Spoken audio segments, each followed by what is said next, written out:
Babasa po tayo. Marcos, Kapitulo 9, versikulo 42 hanggang 48. So, magbabasa po tayo ng Biblia. Ang babasahin po natin ay ang salita ng Diyos. So, ASD. So, Tagalog po tayo ngayon. So, may English, may Tagalog. Pero commonly nowadays, universal language is English. Halos the whole world is speaking English. Sometimes a little bit, sometimes fluently. Sometimes naman sa Filipino, Taglish, Tagalog, English. But common language or universal language is English. Pero sa ngayon, Tagalog po tayo. So yung babasahin natin, may title siya sa app na ginagamit ko, Mga Dahilan ng Pagkakasala. Parallel verses po niya ay Matthew chapter 18 verse 6 to 9, tsaka Luke chapter 17 verse 1 to 2. So kasi bakit sa Luke dalawang verse lang? Bakit sa Matthew 6, 7, 8, 9 apat na verses? Bakit sa Mark medyo marami-rami, 42 to 48? So it depends on how they explain it. How many words they need to have to explain the things that they've learned from God. So it's different phrasing, but same thoughts and pointing to one conclusion. That our Lord Jesus Christ is our Lord and God and one and only Savior. We couldn't save ourselves. We need a Savior. We are sinners, need saving. And if we trust the Savior, we are already redeemed and saved. Meaning, no amount of trust in ourselves in terms of we achieving, earning, gaining eternal life. No amount of percentage. Meaning 100% we will just receive it from God because He already worked for it and it is finished. All right. So that's the one thing. That's one summary. The entire 66 books written over 1,500 years, written by 40 authors, one Gentile, probably Luke, a physician, and 3 different continents, 3 different languages, Hebrew, Aramaic, and Koine Greek. Imagine that challenges for the Bible to go through those challenges, because if it's just one author, it's easy to write. But if it's 40 different authors, imagine how their minds sink. If there's no God telling them what to write, it will not be interconnected to each other. Because over 1,500 years, how could Moses know what Apostle John in Revelation will write? Have you think about that? Moses wrote the first 5 books: Genesis, Exodus, Leviticus, Numbers, and Deuteronomy. And Apostle John wrote the Gospel of John. 1 John, 2 John, 3 John, and Revelation. How did Moses know? If Moses is preparing or making the things that he wrote or written down interconnected with what John or Apostle John the Beloved, will be writing down in the future. Some could argue that Apostle John could just relate it to what Moses has written. That's a good argument. But however, some of the revelation, if not all of them, if not most of them, is that a premeditated accomplishment for the prophecy. So what do I mean by that? Ano ibig ko sabihin doon? Tagalog nga pala tayo. Yung iba doon, napakahirap i-fulfill para lang ma-fulfill. For the sake of fulfilling the prophecy, is gagawin. I'll give you an example. Isaiah chapter 53. The whole book, the whole chapters, the whole chapter, and the verses in Isaiah chapter 53. Imagine this. Kung bulaan na propeta at nagsisinungaling ang Panginoong Hesukristo, bakit niya kailangan pasanin yung krus? Bakit niya kailangan tiisin yung paghagupit ng latigo? Bakit kailangan niyang tiisin yung pagputong ng koronang tinik? Hindi lang siya pag ganun. Dati na-imagine ko nung bata ko pag ganun. Na-realize ko pag ganun pala yun. Yung parang helmet talaga. Tapos ganyan kahaba yung tinik. Tapos ginanon pa, dinukdok pa sa ulo niya. Oh, pwedeng, ano yun, pwedeng masabi na, oh, sige, yung nakasulat sa Isaiah chapter 53, oh, sige, gagawin ko yan. Wala, given. Ginawa ni Jesus yun. E paano yung casting lots dun sa garments niya?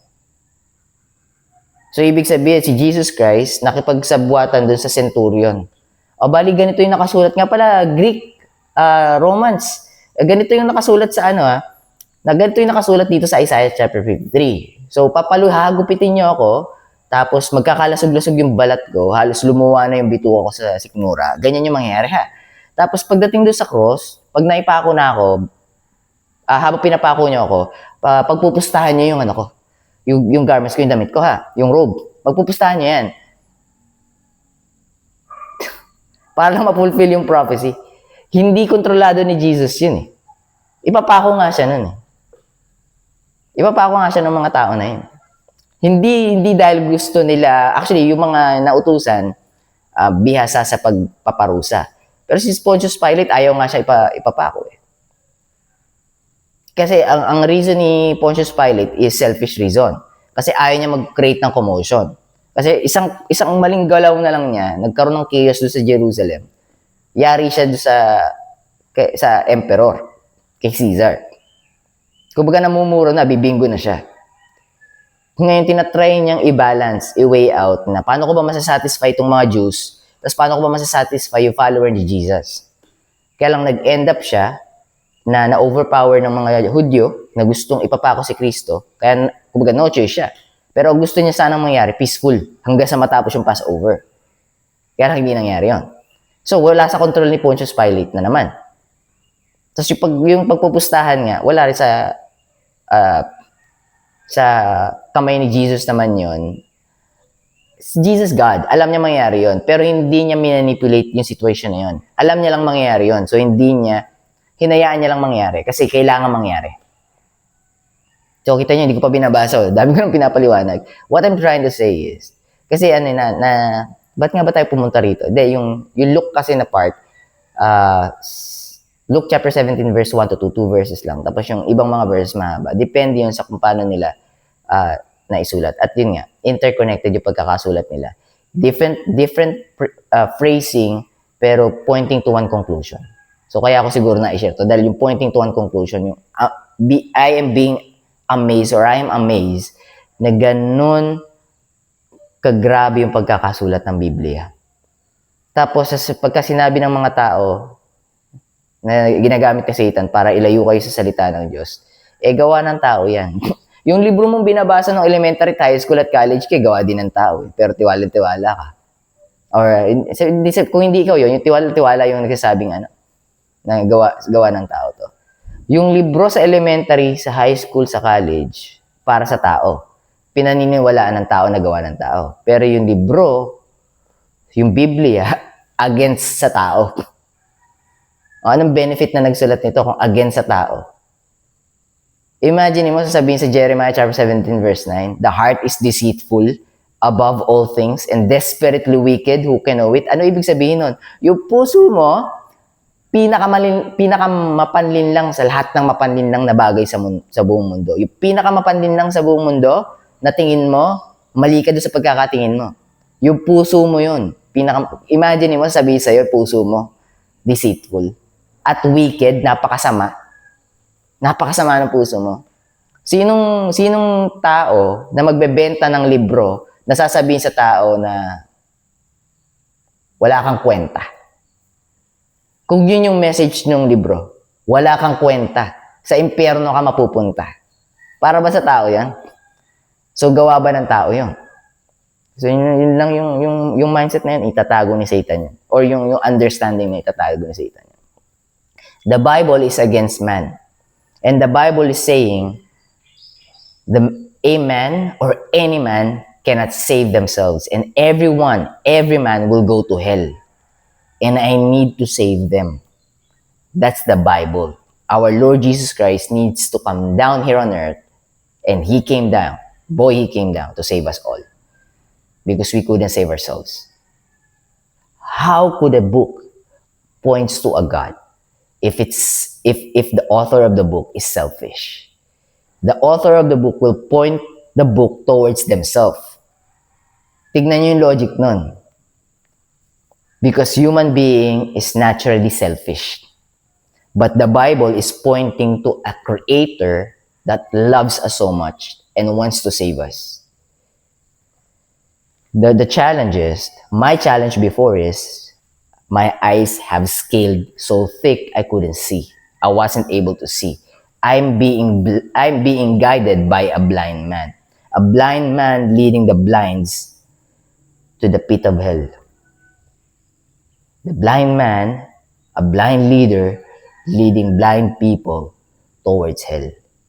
That's me before. So anyways, 11 minutes na. Magbabasa na po ako. Babasa na ako. Medyo importante lang talaga. Hindi ko masukuan, Lord. Hindi ko masukuan. Kinukonvict ako ni Lord na i-share eh. Grabe, pagka nakita niyo yung rainbow, na tinrace yung interconnection ng Old Testament sa New Testament. Pwede sabihin may manipulation kasi. Kaya lang 1,500 years. Tapos, ito yung hindi ko maalis sa utak ko eh. Ano benefit ni Moses sa sinulat ni John? Pwedeng si John nag-benefit sa sinulat ni Moses. Pero si Moses, wala siyang benefit doon sa sinulat ni John. Personal benefit, wala. So, what I mean is, Moses doesn't have any hidden intention or doesn't have any hidden malice. But he still wrote the book. Tapos may nagdatingan ng mga prophets. Si Isaiah, si Jeremiah, karamihan sa mga prophet Jeremiah, if I'm not mistaken, nilagari patiwarik. Imagine those people dying for the word of God if the word of God is not true. So, yes, may kokontra sa salita ng Diyos, and that's the work of the devil.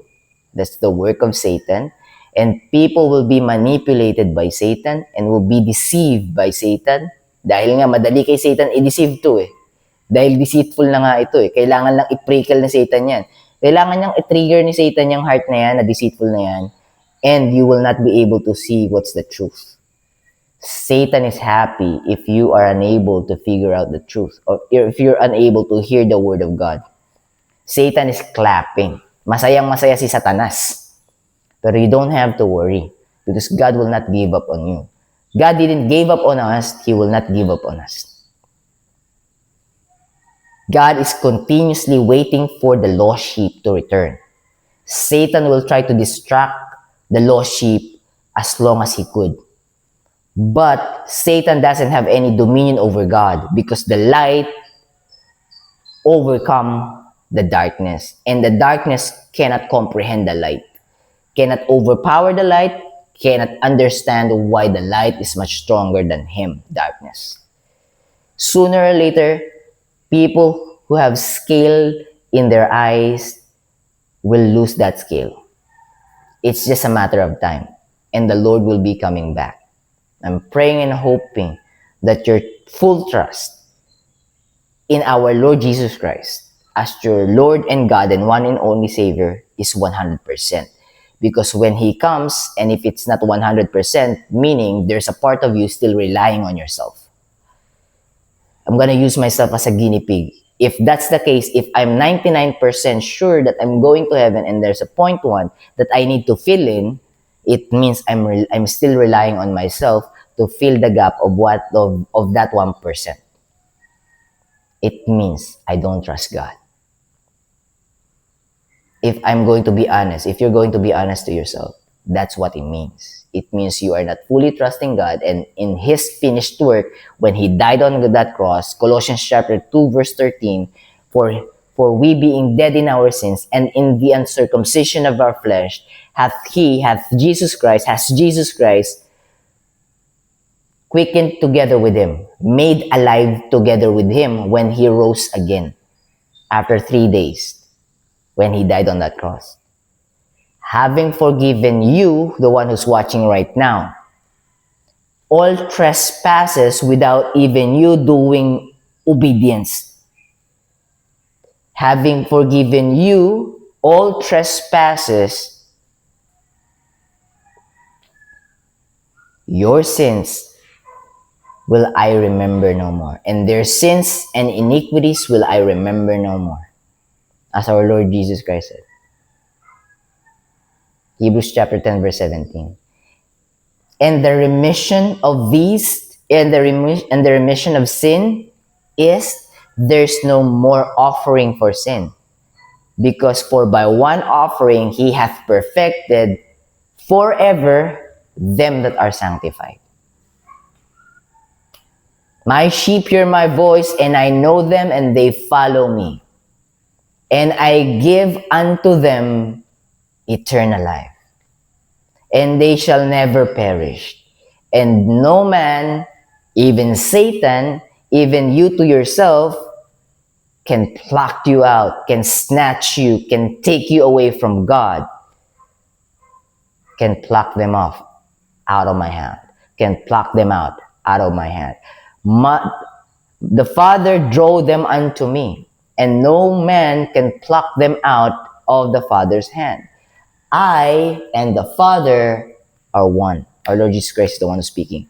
John chapter 10, verse 27, 28, 29, 30.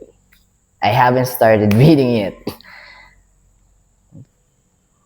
Minsan hindi ko pwede pigilan si Holy Spirit eh. I'm just gonna let Him speak. I'm just a vessel. This wretched sinner, if without the Holy Spirit, without God, I'm just a wretched sinner, unworthy to speak, undeserving to speak, to share the word of God, unrighteous, wretched sinner. For we are yet sinners, when we are yet sinners, in due time, Christ died for us. Our Lord Jesus Christ didn't die for you when you were clean. Our Lord Jesus Christ died for you when you need saving. When you're a sinner, needs Savior and needs saving. Romans chapter 5 verse 8. Romans chapter 5 verse 6 as well is too important. While we were ungodly, in due time Christ died for us. And what sacrifice is much better than that? Romans chapter 5 verse 7. And then Romans chapter 5 verse 8. When we were yet sinners, in due time, Christ died for us. For you and for me. Now, let me read. Babasa na po ako. Sorry guys. 18 minutes bago nagsimulang magbasa na. Verse 42. Ngunit ang sinumang magiging dahilan ng pagkakasala ng maliliit na batang ito na sumasampalataya sa akin ay mabuti pang talian ng gilingang bato sa leeg at itapon sa dagat. Meaning, those who are deceiving those little children who has faith in me, they are, parang sinabi ni Lord kay Satan, it is much better for them to not live or to not be born, to not be born, na hindi na sana pinanganak. Kasi yung parusa sa kanila ay sobrang karumaldumal or sobrang masahol. By the way, again, Marcos Kapitulo 9, versikulo 42 hanggang 48. Yung unang verse, 42. Galing ito sa pinapaliwanag ni Lord yung mga bata, importante. Sige, balikan natin. Ito po. Verse 41. Ito sa inyo ang totoo. Sino mang bigay isang basong tubig sa Mesayas ay tiyak na makatatanggap ng gantimpala. Wait lang. Hindi pala. Pinanggalingan pala nito yung yung sinasabi na ng apostol na, Lord, tingnan mo sila. Ginagamit nila yung pangalan mo pagpapaalis ng masasamang espiritu. So, ginagamit nila yung pangalan mo. Pero nagkakaroon sila resulta. Pagbawalan natin sila. Kung if they're with us, they are not against us. So let them. Don't forbid them. Pero bago nangyari yun, muna, may bata dito eh. Verse 37. So, yun yung yesterday. Before yesterday. So, yung 37, yung last verse ng before yesterday. Ang sino mang tumatanggap sa batang tulad nito dahil sa akin ay tumatanggap din sa akin. At ang tumatanggap sa akin ay tumatanggap din sa aking ama na nagsugo sa akin. So, yung verse 42, ngunit ang sinong magiging dahilan ng pagkakasala ng maliliit na batang ito na sumasampalataya sa akin ay mabuti pang talian ng gilingang bato sa leeg at itapon sa dagat. Ibig sabihin nun, mamatay. Ang malupit doon, hindi yung first death, yung second death. Kasi yung first death, temporary yon. Yung second death, eternal.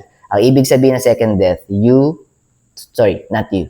Kung ako yon, ako yung example, kung si JB yon, going to hell. Kaya sabi nga sa John chapter 10 verse 27, and they shall never perish. Hindi yung first death yung tinutukoy doon ni Lord, yung second death. They will not be going to hell because Satan couldn't snatch them from me. I'll bring them to heaven. Kita niyo yung mga deeper revelation ni Lord doon, di ba? Ang lalalim. Pagka nagets mo talaga, teka muna, Lord, para ka sa akin. Hindi mo pala ako tinatakwil. Hindi mo pala ako nilalayuan. Ako lang pala yung lumalayo sa'yo. Pagka nagets mo talaga yung salita ng Panginoon, napaka-caring, napaka-caressing, napaka-peaceful, and may pahinga. There's rest. Ika nga, Matthew chapter 11 verse 28, come unto me, all ye that labor and are heavy laden, and I will give you rest. Take my yoke upon you, and learn of me, for I am meek and lowly in heart, and ye shall find rest unto your souls, for my yoke is easy, and my burden is light. So pagka bigat na bigat ka, di galing kay Lord yan. Suko mo kay Lord yan, aalisin yan. Pero seek ye first the kingdom of God and His righteousness, and all these things shall be added unto you. Seek ye first. Seek ye first your desire. Seek ye first your wants. Seek ye first your will. Hindi ganun yung pagkakasulat. Seek ye first the kingdom of God. Your mind should be in line with God's will. That's the reason why seek ye first. So God could help you in line your mind, your thinking, your thoughts in His will. For my thoughts is not your thoughts, so are your ways not my ways, saith the Lord. For the heavens are higher than the earth, or greater than the earth, so as my ways and my thoughts higher than yours. Isaiah chapter 55 verse 8 and 9. So, seek ye first, Proverbs chapter 5 verse 33. Proverbs chapter 5 verse 3 to 5, verse 3, 5 and 6. Lean not on your own understanding. Trust the Lord. So, what I'm trying to say is, seek ye first the kingdom of God and His righteousness. Kasi magiging inline na yung wants mo, yung desires ng puso mo, sa will ni Lord. At pagka inline yon, darating yung bagay na kailangan mo sa tamang oras. Pagka minamadali mo at hindi pa dumarating, dinedelay ni Lord. Kasi hindi pala dinedelay ni Lord. Sinasabi sa'yo ni Lord, mali yung timing mo. Mapapahama ka sa timing mo. Wait mo yung timing ko, pag dumating yun, saktong-sakto para sa'yo. Everything shall be added unto you in His perfect timing, because His perfect timing is His perfect plan. It's part of His perfect plan for your life. And His plans for you are perfect. Para sa'yo yun, hindi pabor para sa'yo yung plano niya, hindi against sa'yo. Okay, ang layo ng pinag-sharean ko, pero hindi. Talaga, impaka-importante. You know what, guys? When I'm sharing things that I'm not planning to share, it's the Holy Spirit reminding me as well. Maybe I'm sharing this to you to share to myself. So please bear with me. Please humor me. Baka para sa akin itong sinashare ko sa inyo. A reminder of God. But if it hits you, praise God and all glory to God. Siya lamang ito. Siya lamang. Basahin ko na po muli. Napahaba yung Bible reading ko sa ASD. Verse 42. Ngunit ang sino mang magiging dahilan ng pagkakasala sa maliliit na batang ito na sumasampalataya sa akin ay mabuti pang talian ng gilingang bato sa leeg at itapon sa dagat.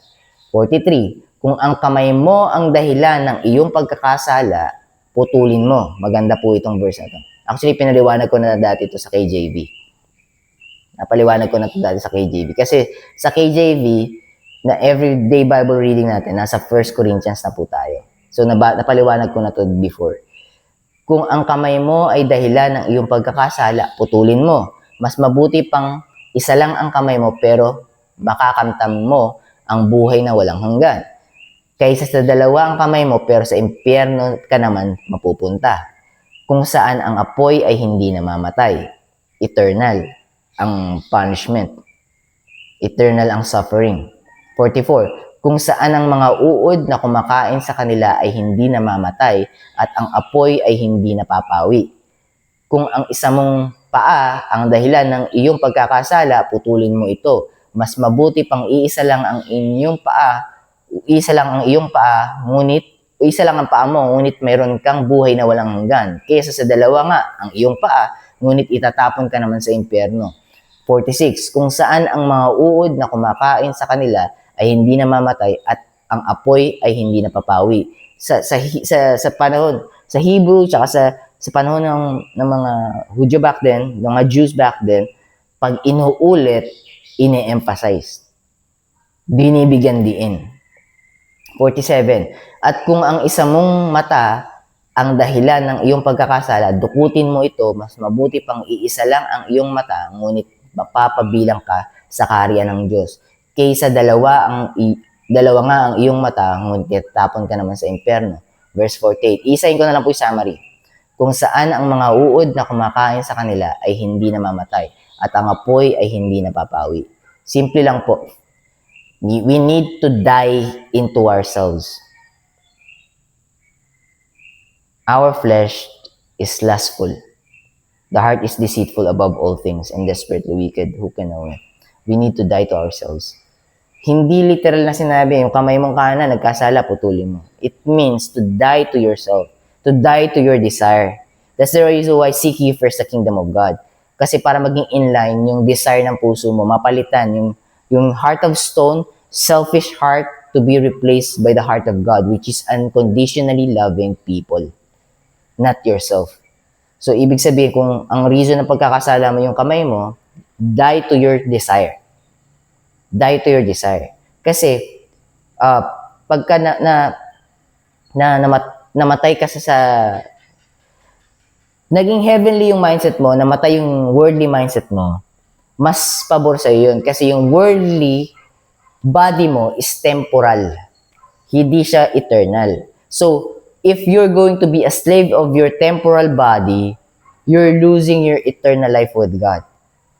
And you will be living eternally after your body decompose in hell with Satan. If you are into your body and you're conformed by the world, your idol is the world, the material things that Satan is offering you inside this wretched earth, cursed world. So God is telling us, reminding us, all right, guys, you're missing the forest for the tree. You're just looking towards the tree. You're missing it all out. Yes, the tree looks good, but what is best, you're missing out. So remove your attention to the tree and look for the forest behind it. Medyo malalim siya, pero pagka nagets nyo, magigets nyo.